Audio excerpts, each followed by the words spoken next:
Hey guys, I'm Ari Henning, Motorcyclist Magazine Road Test Editor. I'm here with Zach Kortz, one of our test riders, and we're back at Chuckwalla Valley Raceway for part 2 of our class of 2012. Right, part 1 of course was Japanese leader bikes, and now we've moved on to the best in Europe. Yeah, these are some pretty exquisite machines. These are literally the most sophisticated sport bikes money can buy. We've got Aprilia's factory RSV4, which is our 2-time reigning champ, back and going up against some pretty significantly updated competition. Then there's MV Agusta's F4R, which is essentially the same chassis as it's been with an updated short-stroke motor. Yep. And BMW's got more aggressive chassis geometry and then also less restrictive electronics package. And then of course there's the Ducati. Highly anticipated Ducati Panigale, frameless design, crazy electronics, and looking forward to riding it around. Yeah, they're all pretty outstanding bikes, and we have the pleasure of riding them on the street and on the track. So hopefully we can do these bikes some justice. So we managed to find a road here in Southern California, believe it or not. And what we've learned so far is that European bikes tend to be more red than Japanese bikes. Jokes aside, historically, they're just hard to live with, really. Is that accurate? They look like race bikes, they sound like race bikes, and they ride like race bikes. These things are pretty hard edged. They've got abrupt throttle response, they've got tremendous brakes, and they've got stiff suspension so you can feel every little bump in the road. They're not the best street bikes, but we're here on the street to see how they behave, to see which one's the easiest to live with on a day-to-day basis.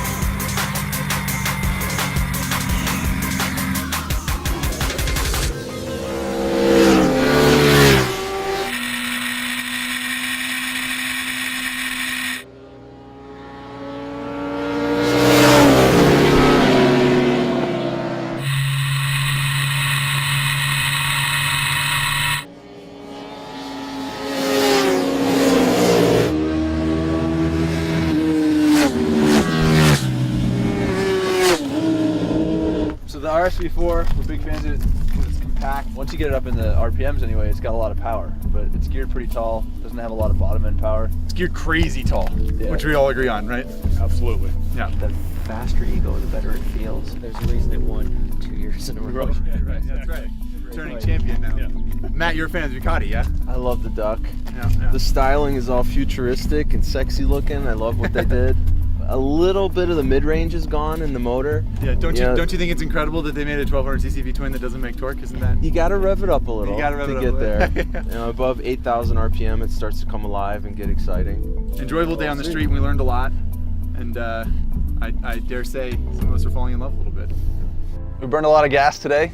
All the test riders got the chance to ride each bike up and down the canyon a few times. Yes, indeed. And some opinions kind of came to the surface. Agreed. And your favorite is the Aprilia, if I'm not mistaken. Yeah, I'm a big fan of the Aprilia. I'm a smaller guy. It's a smaller bike. It's really compact. It fits me well. The surprise of the day has to be the MV. Yeah? True. Yeah, I'd agree. It's pretty dated design. It's the biggest bike here. It's the heaviest bike here, but it certainly doesn't handle that way. It turns really well. It feels pretty light from the cockpit. And as soon as you twist the throttle, you kind of fall in love because the thing just sounds fantastic. It sounds like a Formula 1 car. It's unreal. The much anticipated Panigale.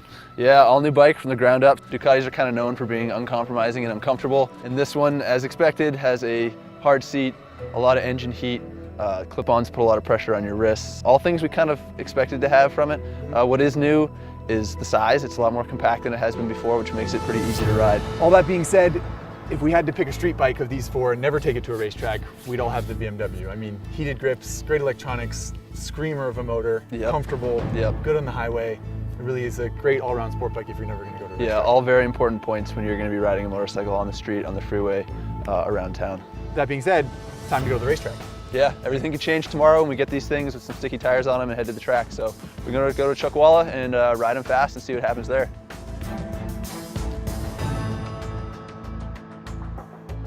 As with the Japanese bikes, we took the Italian machines out to the quarter mile to test their straight line performance. The MV Agusta suffered from the most bizarre clutch engagement we've ever experienced, yet it still covered the quarter mile in 10.73 seconds at 138.51 miles per hour. The new Panigale proved to be one of the easiest Ducatis we've ever sent down the quarter mile. It covered the distance in 10.26 seconds at 141.79 miles per hour. Just in front of the Ducati was Aprilia's RSV4, which went down the drag strip at 10.23 seconds at 142.27 miles per hour. In the end, nothing could touch BMW's big dog S1000RR. A consistent clutch and outrageous horsepower helped it post a time of 9.95 seconds at 148.32 miles per hour. The drag strip's a great place to assess outright acceleration, but in order to see how they handle, we have to ride them on the racetrack. The way these motorcycles get away with being sort of hot, unruly, uncomfortable street bikes is by saying that they're bred for the track. Yeah, these bikes are capable of so much more than you could ever get away with on the street. So we came here to the track to let them loose in an environment with no speed limits and no cops to really see what they can do.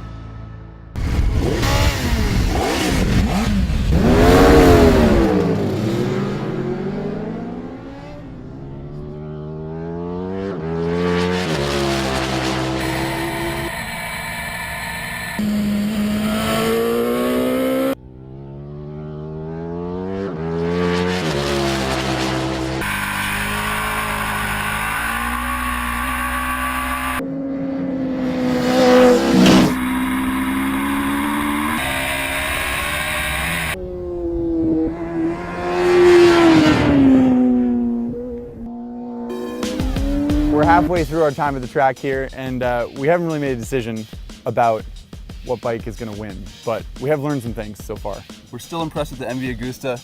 That Corsa Quarter motor is just really impressive with terrific power, but it's got kind of some steps at 10,000 and 12,000 RPM that make it a bit of a challenge to really get on the power coming off corners. And it is bigger, which you can feel when you're transitioning. The BMW is bigger as well. It's one of the heavier bikes here, it's one of the larger bikes here, but that kind of translates to stability on the track, and while it takes more effort to turn, the little chassis changes that they made from last year, it's so much easier to get through corners than it was before. The electronics package on that, like you were saying before, is it functions very well. Might have been groundbreaking 5 years ago, but now it's just adequate when you compare it to stuff like the Aprilia's, which is adjustable on the fly, and the Ducati system. Yeah, the Ducati system is groundbreaking now. Adjustable suspension, traction control, data analyzing, all kinds of stuff. We still haven't figured out a winner, so we got to get back on the track and figure this out. Agreed. Not to mention standing in the desert in riding gear. Well, it sucks, really.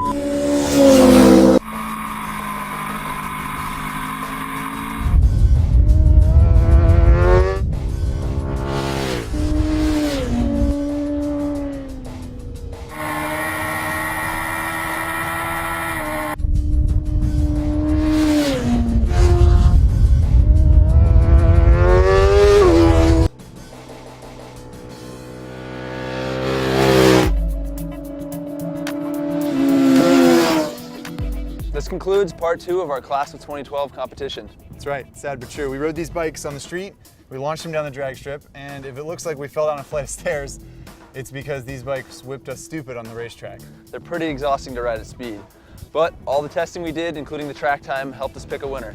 Finally have a winner. The MV Agusta really wasn't even a factor on the racetrack. It was several seconds off pace, and the layered engine characteristic was really frustrating for all our testers. Yeah, agreed. Frustrating clutch at the drag strip, frustrating ergonomics on the street, frustrating engine dynamic on the track. It seems like it's sort of time for a change at MV Agusta. Yeah, that bike's due for an update. Ducati and Aprilia were neck and neck on the track, neck and neck in the drag strip, and really neck and neck on the street for all intents and purposes. True, the Ducati is undeniably impressive in so many ways, but it's really difficult to ride. It kind of feels like they might have released that bike a little early, like it's not quite finished yet.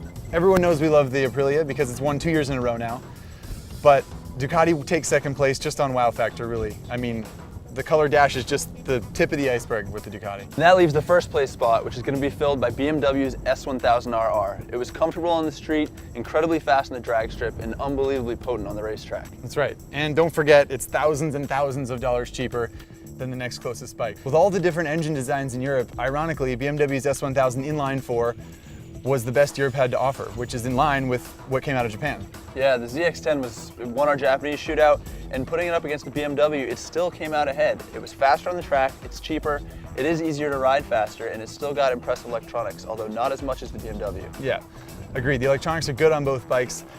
Really, it was the street where the BMW shone brightest.